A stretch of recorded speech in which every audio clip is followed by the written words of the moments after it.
आज एक ऐसे आईएएस अधिकारी की बात करने वाले हैं जिसका नाम पिछले कुछ दिनों में पूरे भारत देश में चर्चा में है।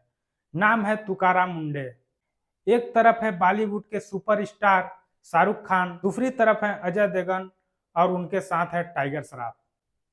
और इन तीनों के सामने खड़ा है महाराष्ट्र का खाद्य एवं औषधि प्रशासन।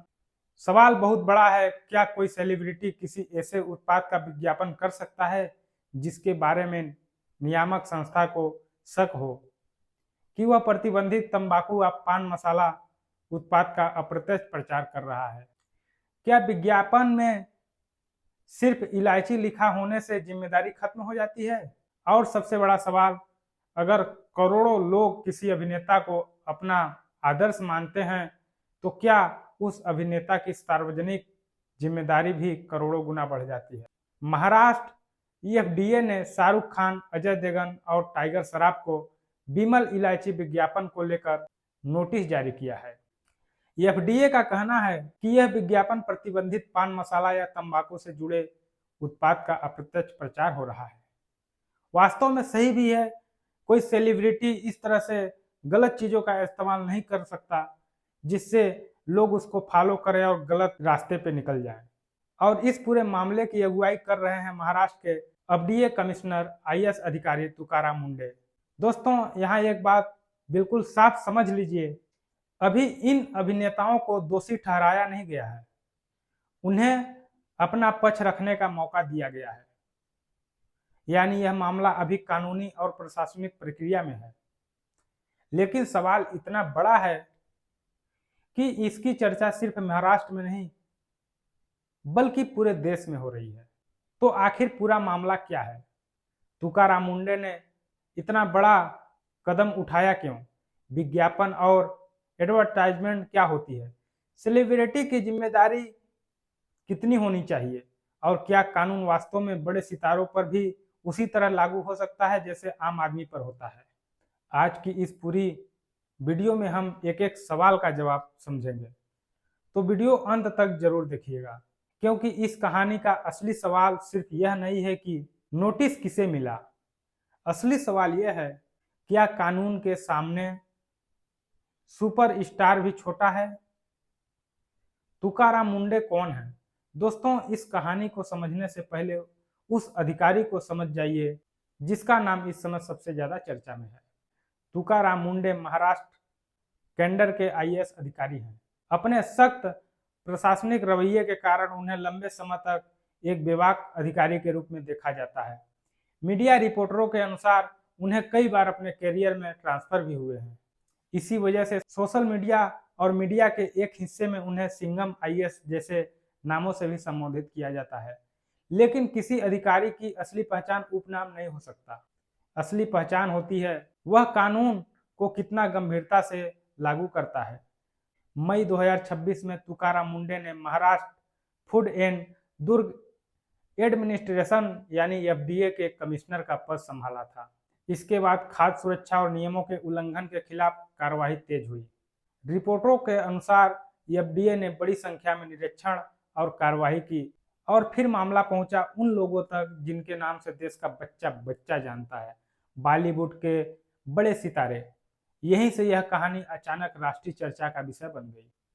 आखिर बिमल इलायची वाला मामला क्या है? अब आते हैं पूरे विवाद के केंद्र पर। बिमल ब्रांड के साथ जुड़े विज्ञापनों में बॉलीवुड के बड़े चेहरे नजर आए। हाल ही में बिमल इलायची का एडवर्टाइजमेंट करते हुए शाहरुख खान, अजय देवगन और टाइगर श्रॉफ दिखे। एफडीए ने इस विज्ञापन को लेकर सवाल उठाया। संस्था का आरोप है कि यह विज्ञापन केवल इलायची का समान प्रचार नहीं हो सकता, बल्कि प्रतिबंधित पान मसाला या तंबाकू उत्पाद का अप्रत्यक्ष प्रमोशन हो सकता है। यही शब्द इस पूरी कहानी का सबसे महत्वपूर्ण हिस्सा है। एडवर्टाइजमेंट का मतलब ऐसा विज्ञापन जिसमें किसी दूसरे नाम या उत्पाद के जरिए उस ब्रांड की पहचान को प्रमोट किया जाए, जिसके सीधे विज्ञापन पर प्रतिबंधित या कानूनी सीमाएं हो। अब यहाँ एक महत्वपूर्ण बात है, किसी विज्ञापन के बारे में अंतिम कानूनी निष्कर्ष केवल सोशल मीडिया की चर्चा से नहीं निकलता। नियामक संस्था जांच करती है, नोटिस देती है, संबंधित पक्ष से जवाब मांगती है और उसके बाद कानून के मुताबिक आगे की प्रक्रिया तय होती है। इस मामले में भी यही हुआ। तीनों सितारों को नोटिस क्यों? महाराष्ट्र एफडीए ने शाहरुख खान, अजय देवगन और टाइगर श्रॉफ को नोटिस दिए।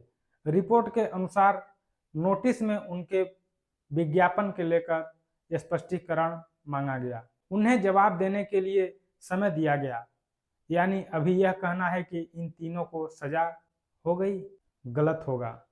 यह एक महत्वपूर्ण अंतर है। नोटिस का मतलब है आपके खिलाफ सवाल उठे हैं, आप अपना पक्ष बताइए। अगर आपका जवाब संतोषजनक है तो स्थिति अलग हो सकती है। अगर जवाब संतोषजनक नहीं है तो कानून के तहत आगे की कार्रवाई हो सकती है। यही कारण है कि इस पूरे मामले को समझते समय हमें भावनाओं से ज्यादा तथ्यों पर ध्यान देना चाहिए। तुकाराम मुंडे का सबसे बड़ा संदेश इस मामले में तुकाराम मुंडे की कही गई एक बात बेहद महत्वपूर्ण है। उनका रुख यह है कि विज्ञापन की पूरी चेन में शामिल लोगों की जिम्मेदारी हो सकती है। यानी केवल कंपनी नहीं, विज्ञापन बनाने वाला, विज्ञापन प्रकाशित करने वाला और उसे इंडर्स करने वाले लोग भी नियमों के दायरे में आ सकते हैं। यही इस मामले को सबसे बड़ी बात है, क्योंकि अक्सर हमारे देश में यह माना जाता है कि अभिनेता तो सिर्फ अपना काम कर रहा है, उसे कंपनी ने पैसे दिए हैं, उसने विज्ञापन किया, अब आगे जो होगा कंपनी देखेगी। लेकिन सवाल है इससे अलग, अगर कोई विज्ञापन कानून के खिलाफ है तो उसमें शामिल अलग अलग पक्षों की जिम्मेदारी की जांच की जा सकती है।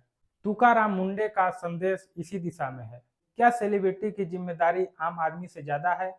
अब दोस्तों, यहाँ एक बहुत बड़ा सामाजिक सवाल आता है।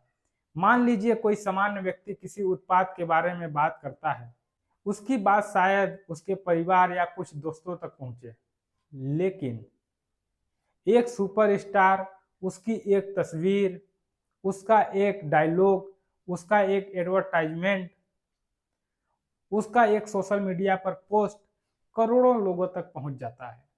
इसलिए सेलिब्रिटी का जिम्मेदारी पर बहस होना स्वाभाविक है। एक अभिनेता को अपने काम के लिए पैसा मिलता है, यह उसकी सोशल मीडिया रिस्पॉन्सिबिलिटी का सवाल भी जुड़ता है, खासकर तब जब उत्पाद ऐसा हो जिसका संबंध सार्वजनिक स्वास्थ्य से जुड़ा हो।